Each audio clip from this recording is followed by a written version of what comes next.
no long-term research on the concept or consequences of what this genetic modification does, not just to us, but to the environment.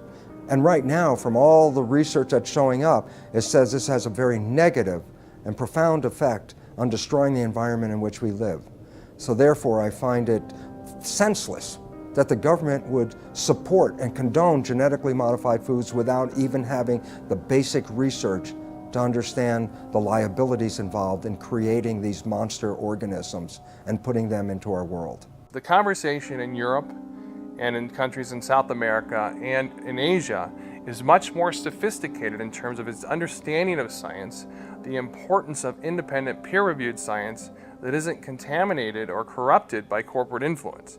Here in the United States, you know, the birthplace, the bedrock of the free market system and democracy, we are having our rights corrupted by corporate influence. The major impact that Monsanto has, their ability to get their products approved with minimal scientific oversight and minimal review of these products for human health testing is really an abomination. The entire scientific foundation underneath genetically modified organisms is false because organisms are not genetically determined. And when we understand that, we recognize that the only way to create crops that will benefit humanity is to understand nature herself and learn to live in harmony with it. And this is a completely different approach than humans have had for the last couple hundred years, where we always thought, oh, humans' job was to control and dominate nature. The FDA, which treats the American people as slaves, knows that if people knew the truth about how healing their foods can be and how dangerous the processed foods really are with all their chemical contaminants and their genetic modification, if people knew the truth, they would demand food freedom. They would demand access to healing herbal therapies and healing dietary supplements. They would demand that the FDA back down from its intimidation campaigns that have been leveled against producers of dietary supplements and herbal remedies and raw dairy products and so on. The people would demand that if they knew, and that is why they are kept ignorant under this campaign of disinformation currently being waged by the FDA. I've been vigorous in my opposition of these strategies that these large corporations use to use their influence for their benefit. And as a result of my positions, I'm frequently criticized by their own local networks, the skeptic networks and such.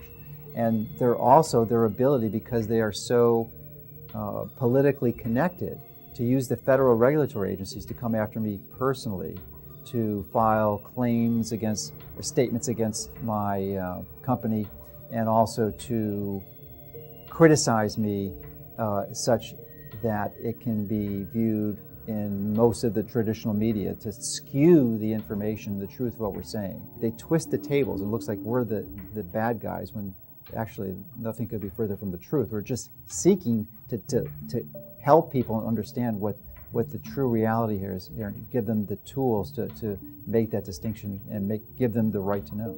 In the early 2000s, Monsanto and the biotech industry vilified a scientist for his linking of Bt corn to a decrease in monarch populations.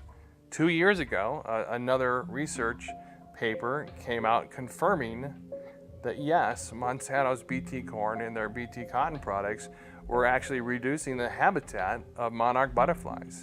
Monarch butterflies are the canary in the coal mine on the prairies in the Midwest. Of the major impacts, the negative environmental impacts that these products are having. The large-scale cultivation of GMO crops can harm biodiversity in a number of different ways. One is that in the case where the crop is engineered to be tolerant to a herbicide, such as Roundup or glufosinate, then the application of high doses of these weed killers destroys the weeds upon which other organisms normally would be consuming. So the insect population is reduced, and then there isn't the insect population upon which the birds are also consuming. So there could be a knock-on effect on the biodiversity within the fields where herbicide-tolerant crops are being grown. And indeed, large-scale field trials sponsored by the UK government several years ago now did indeed find that in fields that were growing herbicide-tolerant sugar beet and canola, that the biodiversity in these fields was markedly reduced. There's a lot of information now on bee colony collapse, and it's now linked to certain of the chemicals that are sold by certain of the major companies. So there's a lot of concern now about the bees dying, because now we'll lose a major insect that pollinates our plants, and so that also has become a big concern. But it's all related. It all goes back to the massive increase of new types of more powerful chemicals, more toxic chemicals than we ever had before. And that's why we have many of our beneficial insects are being killed by these new types of chemicals. GM carries novel health and environmental risks, which we are now beginning to measure, both in terms of environmental impact and also outcomes in feeding trials, controlled feeding trials in animals. Then I feel that the use of GM in agriculture is a risk that is simply not worth taking. GM doesn't address root causes of problems in agriculture. At best, it is a symptomatic cover-up. No genetically modified crop can grow unless it's attached to some kind of a pesticide. Those pesticides, more and more, are in these plants. They may have killed the weeds, they may have killed the insects, but the product is still on the plants. And if it's washed off, then it's in the water, it gets into the lakes, it gets into the oceans, it's everywhere. And it's toxic, it causes cancer, it also causes endocrine disruption. That's a technical term for change of hormones. They don't even want to label that this is genetically modified. The milk is genetically modified, or the crop is genetically modified. They say, if we label that, we won't be able to sell it because people won't buy it. Of course, people won't buy it because people don't want it.